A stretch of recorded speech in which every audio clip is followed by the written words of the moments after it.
Sa isang mapayapang kaharian na ang ngalan ay Bourbania, namumuno ang isang magaling at maginoong hari na si Haring Fernando. Kasama niyang namumuno ang kanyang kabiyak na si Reyna Valeriana, isang mapagmahal at minamahal na reyna ng Bourbania. Silang dalawa ay binayayaan ng 3 binatang matitikas na sa paglaon ng panahon ay naging mga pantas. Si Don Pedro na panganay ay may tindig na pagkainam. Si Don Diego naman ay malumanay, habang si Don Juan naman ay may pusong ginintuan. Isang gabi nang mahimbing na natutulog si Don Fernando, napanaginipan niya ang kanyang bunsong anak na si Don Juan. Di umano'y ito'y nililo at pinatay ng 2 tampalasan. Si Don Pedro ay nagdala ng isang kabayo. Pumunta siya sa bundok Tabor upang hanapin ang ibong Adarna. Siya'y naglakbay sa kabundukan na higit sa 3 buwan bago narating ang bundok Tabor, kung saan makikita ang Piedras Platas, punong tirahan ng ibong Adarna. Timalas naman ng araw na ito, namatay pa aking kabayo. Hanggang sa Natanaw ko na ang Piedras Platas, kay ganda ng kapaligiran.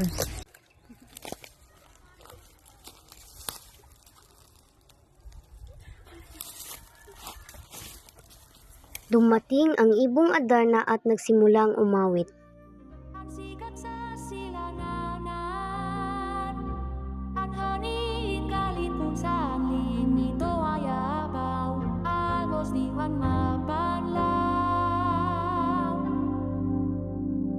Kamagalan tanaraw, lungkot mo ay mapalahaw, kapag lumuhawan, kadiliman ay agaw. Tuluyan na ngang nakatulog si Don Pedro.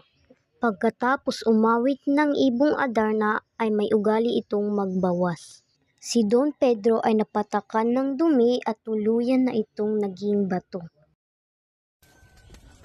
Nasaan na kaya si Don Pedro? May pag-asa pa ba kaya mapagaling ang hari? Don Diego! Don Diego!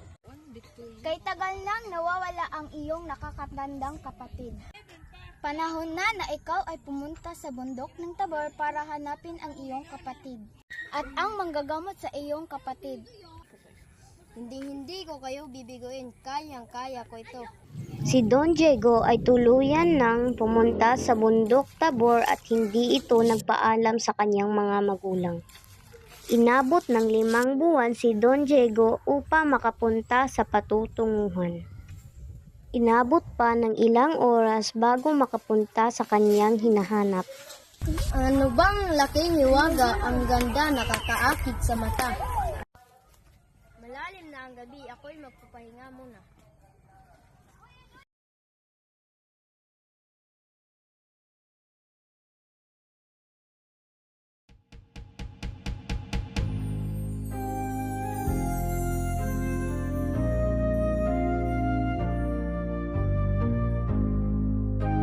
At ganun din kang Don Pedro, ito'y naging bato. Si Don Juan ay pumunta ng bundok Tabor upang hanapin ang kanyang mga kapatid at ang ibong Adarna. Tulungan mo ako, ako'y gutom na. Ito, pagkain baong ko sa aking paglalakbay. Maraming salamat, ano mapapilingkod ko sa'yo. Paano ko makikita ang Adarnang napaganda? Pagpunta mo sa Piedras Platas, pumunta ka muna sa dampuang maliit. Ika'y kumatok at iyong mga katanungan ay masasagot. Maraming salamat po. Ika, may isa pa akong bilin. Baunin mo ang pagtitiwala sa iyong sarili para ika'y hindi maging isang bato. Maraming salamat po sa binigay mo na pagkain. Maraming salamat din po. Nagdaan pa ang ilang oras bago niya matuntun ang punong kanyang hinahanap. Nang matuntun niya ang Piedras Platas ay sinunod niya ang ipinayo ng matandang ermitanyo. Pumasok ka na.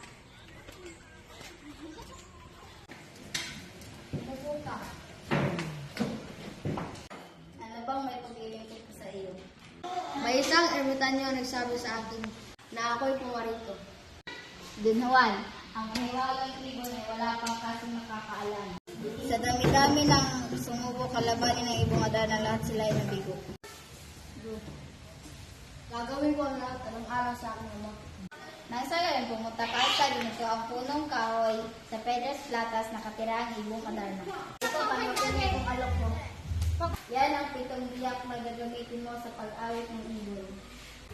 Sa bawat paghiwain mo ng labakan ito, iyong palad. Ito ang binutuan sintas na gagamitin mo paghuli ng ibon. At pinagpatuloy na ni Don Juan ang kaniyang paglalakbay.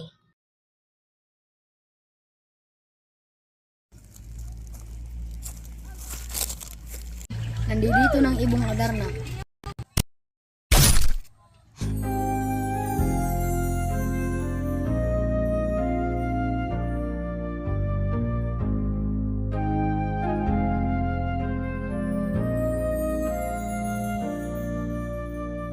Ang sikat sa silangan. Ang sama naman ng lasa nito.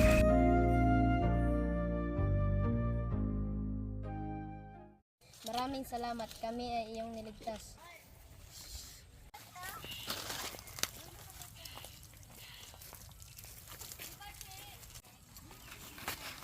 Pauwi na ang tatlo sa kaharian, isang masamang balakin ang nabuo sa isipan ng nakakatandang kapatid.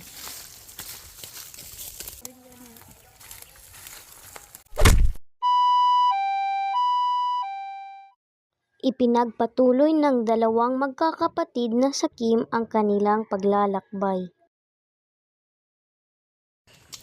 Ama, ito na po ang ibong Adarna. Nasaan si Don Juan? Hindi po namin siya nakita.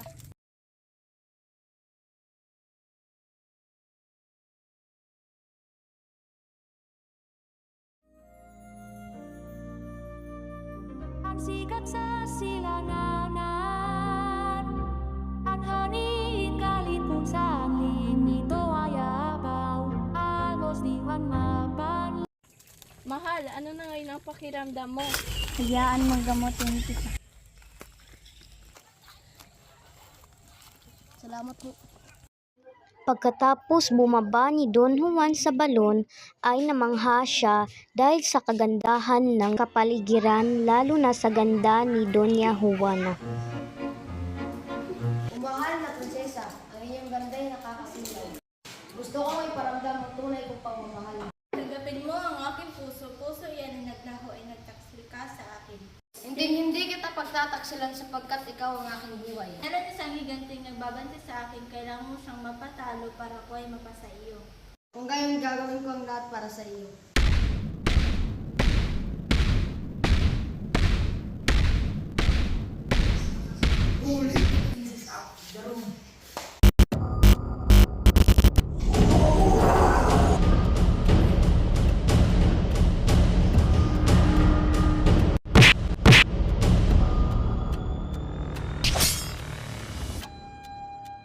Natapos ko na ganting bantay. Ngayon, balak na kitang iuwi sa aming kaharian. Bago ko gawin yan, ang hiling ko sana ay iligtas ang aking kapatid na si Prinsesa Leonora. Para sa iyo, akong isa sa katuparan ng iyong kahilingan.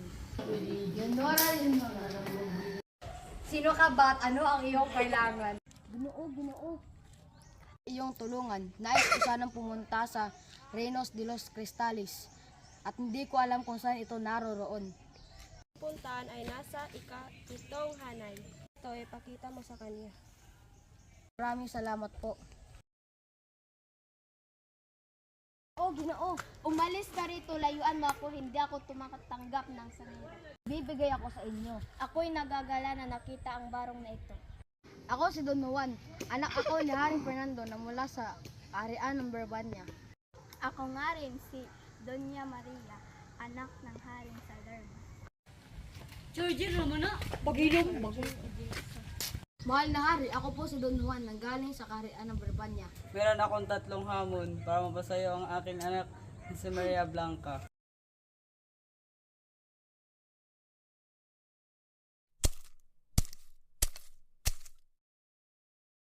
Namangha ang ama ni Maria Blanca dahil mahirap ang kanyang ipinasagawa.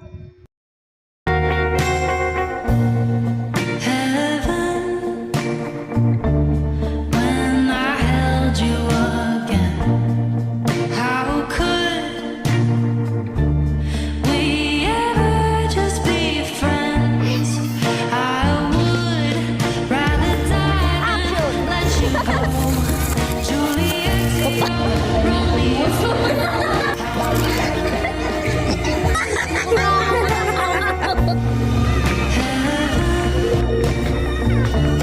When I held you tight, how could Putot! Putot talog ka. Balog ka.